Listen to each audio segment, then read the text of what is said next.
essa história da caverna é muito poderosa. Eu me vejo muito nela em várias situações, em vários momentos da minha vida. Só que eu acho que essa história deveria ter um parte 2. Deveria ter um parte 2, cara. Porque é o que fazer depois. Porque o cara que saiu e voltou para chamar as pessoas, ele vai ter uma reação. E ele provavelmente vai ficar, pelo fato de ter tido essa clareza, talvez um lado dele, talvez o maior lado, fique mais desapontado pelo fato dos outros não virem do que feliz pelo fato de existir o sol. Então, falta uma parte 2 para nos ensinar a lidar com esse tipo de situação. Existem muitas coisas que são parte 2 na obra de Platão. A própria República é isso, né? E aqui a parte 2 vai envolver 3 coisas. Tem 3 coisas importantes sobre a caverna. Por isso que a caverna é um item entre vários, né? Sim. Existe parte do problema do que as pessoas não saem da figura do filósofo. O cara que saiu e voltou para buscar os outros é o filósofo, na metáfora da caverna, o que ama a sabedoria, né? Parte da solução envolve então o próprio filósofo tem que mudar, porque ele vai viver uma vida, esse drama é inevitável, né? Primeiro Platão ia falar, esse drama, assim, você vai achar que esse drama não vai existir, esquece, porque por definição quem está tentando tirar as pessoas de baixo para subir vai se frustrar com X número de pessoas. Isso a única hipótese de você não se frustrar seria uma taxa de sucesso de 100%, que é irreal. Ela não existe por causa da natureza humana. Então, você está trabalhando com a natureza humana. Mas o filósofo tem muitas coisas que ele vai se desenvolver. Tem uma outra dimensão desse problema, que é a própria pedagogia. Não é nem o cara, mas é a pedagogia que vai ser usada. Então, tem tipos de pedagogia e retórica. Entra um outro mundo, que é o mundo de como se dá educação, como se dá retórica, como se dão os argumentos e tal. E aí tem um terceiro item que ele vai falar para você, que é a discussão seguinte, que é a política. Por quê? Parte do porquê as pessoas não querem deixar a caverna é um problema político. Aí fala, não, é um problema individual. Ele fala, não é. Porque quando você tem uma ordem política que ensina o cara a ficar na caverna, o cara não quer sair de lá também. Então, o problema... ele vai falar para você assim, olha... É um problema individual do mestre e da política. E é os 3. E você tem que atuar nos 3. A República é um livro para atuar nos 3. Ele está preocupado com os 3. Ele está preocupado com o Sócrates como mestre. Porque o Sócrates falha na República, inclusive. Porque assim, o mestre tem que ser convincente, é isso? Não. Tem várias coisas sobre o mestre. Ele tem que desenvolver a alma dele. Mas um exemplo... E o Sócrates na República, inclusive... interage com tipos de aluno diferentes. Por exemplo, tem o Céfalo, que é o velhão. Todo mundo já viu esse personagem. Eu já vi ele várias vezes na minha vida. O Céfalo é o dono da casa. E aí ele chega, ele fala, turma, quero falar que eu já sei o que é justiça, que é o tema. Justiça é pagar a conta em dia, justiça é um homem honrado, justiça é trabalhar duro. É o boomer, né? Obrigado. Obrigado, pessoal, tô indo embora. E ele vai embora e assim, ninguém resolve porcaria nenhuma, mas ele... É engraçado, o Céfalo, ele é virtuoso, mas ele é meio que aquela pessoa mais velha que está com uma visão já cristalizada, não tão profunda do tema, joga essa visão que vem dos anos trabalhados e não entra na discussão filosófica. É um tipo de personagem. E aí, quando você vai ensinar, você vai ter tipos de personagens que você está ensinando. A República vai te passar pedagogicamente. Aí tem o Trasímaco. Trasímaco é o sofista. O sofista levanta a voz, fica agressivo, ataca o Sócrates, não está nem preocupado com o argumento e o cara fica nervoso, bate na mesa e fala, esse Sócrates não sei o que, levanta a voz e tal. O Sócrates também fica exaltado e o Sócrates começa a levantar a voz. E aí o Glauco, que é o aluno, tá já rindo ali e fala, vamos afastar aqui o Trasímaco, porque eu sinto que a discussão tinha que andar. Então vamos tirar ele. O Trasímaco, a solução que é dada é que ele tem que ser literalmente removido da discussão. Fala, isso aqui tem que sair fora, porque ele atrapalha, ele chama ele tira o foco completamente. E aí aparece o Glauco, o irmão mais velho de Platão, que é o aluno perfeito.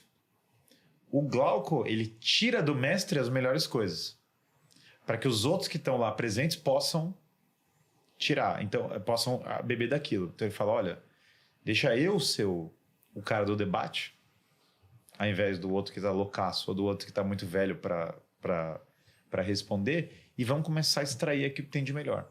Deixa eu ver aqui, ó. Mas Sócrates, se fosse assim, não é assim. Se Sócrates não é assim, então Glauco Isso é o processo pedagógico. É um cenário artificialmente criado para favorecer o aluno no nível máximo. Isso vai tirando da resistência dessas pessoas que estão reticentes, né? Vai tirando. Isso é um item pedagógico, né? Eu acho que o cara que ele conhece o sol ali, eu acho que o maior erro que ele comete é pressa, sabia? Ele tinha que ficar mais tempo lá?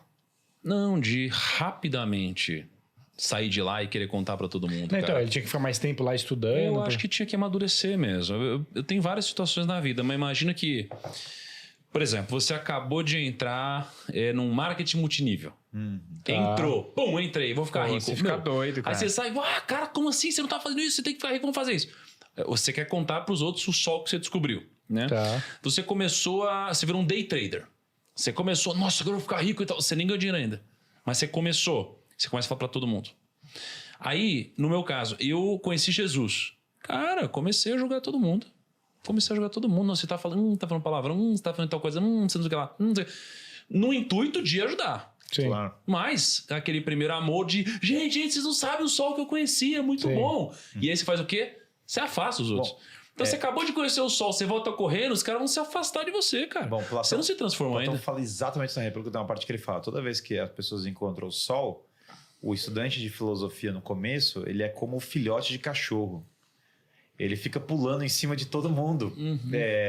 O tempo todo ele fala, vem ver o sol, vem ver o sol, vem ver o sol. E aí você fala, cara... Não Quero ver esse sol. É que o cara mais velho na filosofia, ele já sabe que as pessoas estão afastadas do sol o suficiente para não ser assim. Então ele começa a criar uma estratégia, um plano, uma forma sistemática de levar as pessoas. Isso reflete o próprio Platão, que foi dar o tal golpe lá do Siracusa, tomou na cabeça e falou, calma lá, deixa eu criar uma academia. O cara criou uma academia inteira só para resolver esse Você criar problema. a base antes, né, cara? E é uma vida de dedicação para isso. Isso pensando no próprio Platão.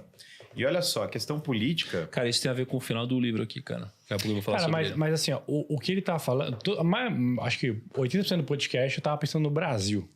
Nossa, cara. Por quê, cara? Cara, eu não sei, mas tudo que ele falava remetia muito do que a gente tá vivendo hoje. Mas é que tudo você pode aplicar de várias maneiras, que essa é a beleza. Tem Eu não sei gente se eu participei de um vídeo com o Thiago hoje de manhã de uma Selic de 14%. Vou te dar vou te dar quatro coisas que imediatamente todo mundo associa. A religião, que é óbvio. A política, que é óbvio. A empresa, que também, para quem tem um trato, já vai entender que é óbvio. E a própria vida. Isso é a mudança pessoal. Isso aí é tira e queda.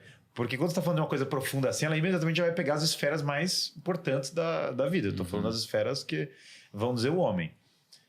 Vão dizer respeito ao homem. A esfera espiritual, ela é a primeira que você olha. Porque você está falando da eternidade como paradigma para mudar a esfera temporal. No fundo, Platão ia falar para você o quê? Você não consegue resolver a esfera temporal porque você nunca olha para a esfera eterna. E você está toda hora falando de coisas que têm prazo de validade. Vou dar um exemplo bem tosco aqui, mais simples. Inflação é você vender o seu futuro para pegar o presente. Você está imprimindo dinheiro, perdendo o poder de compra. Você está falando, não, eu quero um benefício agora que vai te gerar um problema futuro. Às vezes nem tão demorado. Mas é gostoso, porque você está... Gasto público, é gostoso, porque você está colocando aqui e tal. Aí você pensa, poxa, é só um erro sobre economia, o cara não entendeu a economia. Não é um erro de economia, é um erro da alma. Porque trocar o imediato pelo eterno é um erro a alma está invertendo esferas. É o contrário do sacrifício. Porque ela não está acostumada com o sacrifício e com o eterno.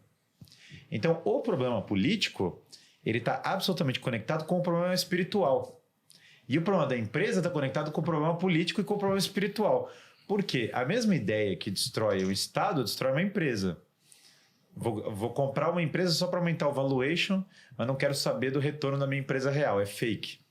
No começo você pode até ganhar um dinheiro com valuation maior. Mas como você não botou em ordem aquilo, aquela empresa que você comprou vai começar a destruir a sua própria iniciativa. Vai te dar dor de cabeça infinita. Cara, o que eu conheço de empreendedor que tem tomado essa decisão. Não, mas aqui vai ser melhor pro valuation e tal. Ao invés de olhar porque de fato tem valor no prazo, cara. Aí, É um erro da alma. É a mesma mentalidade da inflação, que é um erro do Estado. Que é a mesma mentalidade da pessoa que fala o quê? Deixa eu ter o prazer sexual agora, depois eu penso na consequência.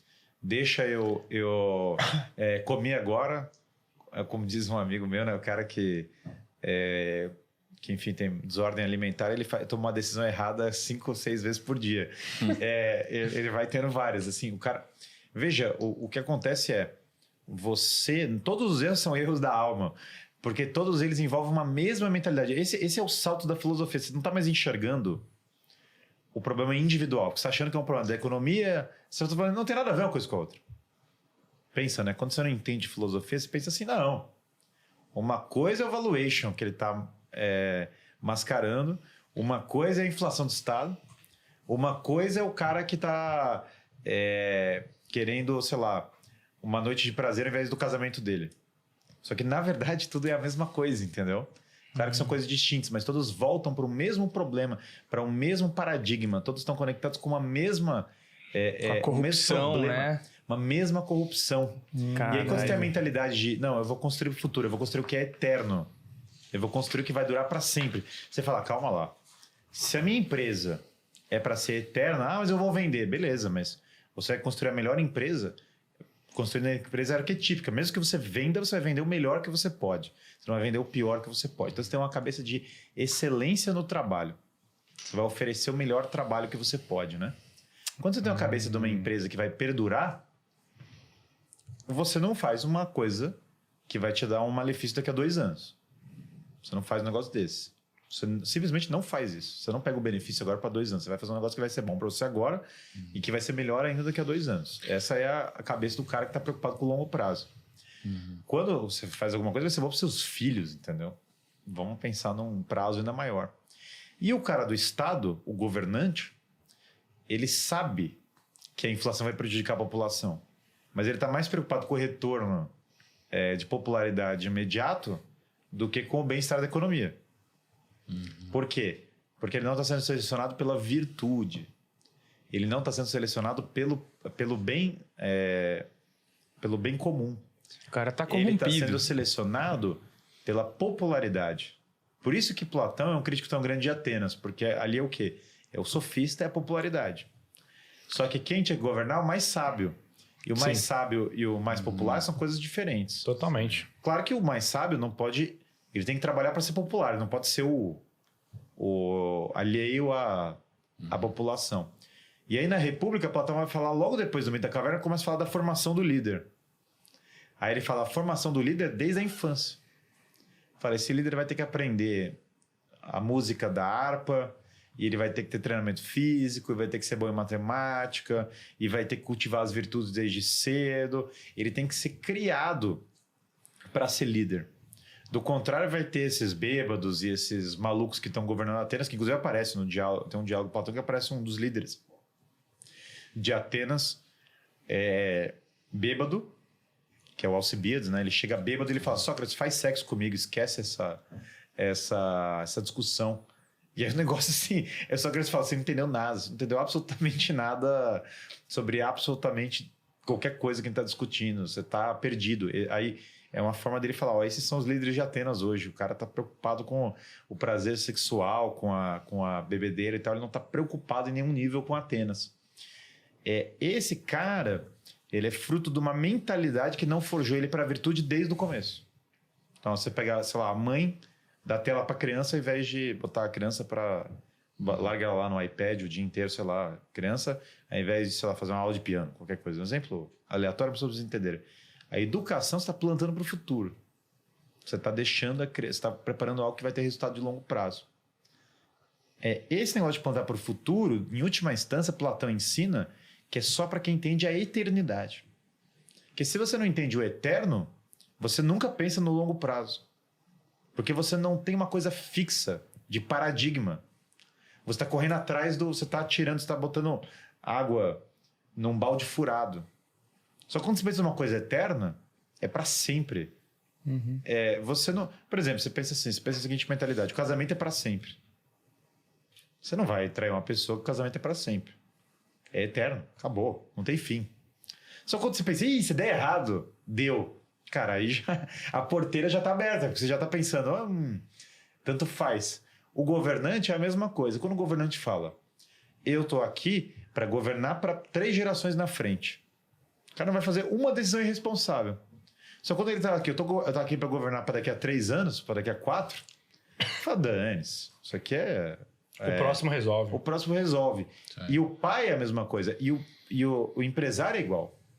O empresário sábio pensa em gerações. Eu conheci uma família de empresários ingleses lá, que eu ouvi a história de uma família, empresários ingleses, que eles faziam um projeto para o século. Eles têm a meta do século. Que no A século meta do XIX século é da hora. É hein? que no século XIX era indústria. olha o nível da... Eles entraram no 19 e falaram, agora esse século é o da indústria. E aí no século XXI é tipo a integração entre medicina e biologia. Né? Entre tecnologia e biologia. É um negócio assim. Mas é louco porque a meta do século é muita loucura. Mas se você vai olhando os track records, cara, 19, indústria.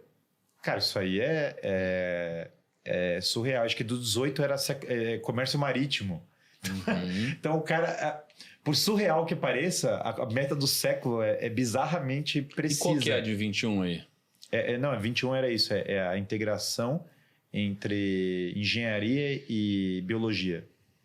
Tecnologia e biologia. E, aliás, a 3 in Company, a 3 Corações, tem soluções para sua empresa. Olha, eu, inclusive, tô tomando café aqui. Ó. Eu Aqui, tô ó. toda hora tomando café 3 Corações.